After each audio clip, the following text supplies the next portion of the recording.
जय जोहार संगवारी हो। आज मन तुमन लायक जन ऐसने राजा के कहानी सुनाबो जौन अपन धर्म खातिर अपन प्राण हला जन अपन बेटा तक के बलिदान करे के तैयार हो गे रहीस। ई कहानी आए राजा मोरध्वज के। राजा मोरध्वज जोन अपन न्याय औ धर्म पालन खातिर प्रसिद्ध रहीस, अपन प्रजा ला बेटा के जिसने मानत रहीस।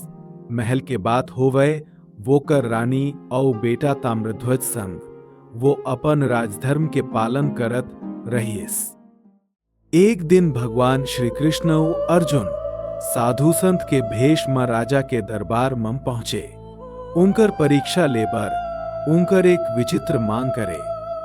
वो मन कहिन, हे राजन, हमर मन चाहत हवे कि तौर बेटा ला जिंदा देखत देखत 2 टुकड़ा मन काटे जावे औ ओकर मांस ला हम खाबो। ये मांग सुन के दरबार में सनाका पसर गे। रानी की आंख में आंसू आगे। पर राजा मोरध्वज अपन धर्म और दानवीरता के वचन के पालन करे के ठान ली। ताम्रध्वज जोन अपन पिता के धर्म मंडिक देखिस, वो खुद ला बलिदान करे बर तैयार हो गए। फिर राजा मोरध्वज अपन हाथ ले अपन बेटा ला 2 टुकड़ा करे बर तैयार होइस। उनकर हाथ कापत रहीस। फिर धर्म खातिर उनकर नियत अटल रहीस। जिसे राजा मोरध्वज अपन बेटा ला बलिदान करे ला तैयार होइस, तैसे ही श्री कृष्ण और अर्जुन अपन असली रूप में प्रकट हो गेन।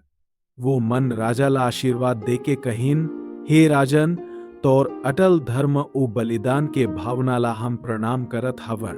तौर नाम औ गाथा अमर रही। संगवारी हो, राजा मोरध्वज की कहानी हमन ला सिखात है कि धर्म और त्याग के राह में चलाओ, चाहे परिस्थिति किसनो होवे।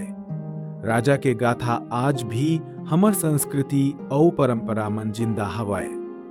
आशा करथम तुमन ला ये कहानी ले प्रेरणा मिलिस होही। संगी हो, ए कहानी ला अपन संगवारी संग बांटो औ हमर चैनल छत्तीसगढ़ ही कथा लोक ला लाइक, शेयर और सब्सक्राइब करे ला मत भूलो। जय जोहार।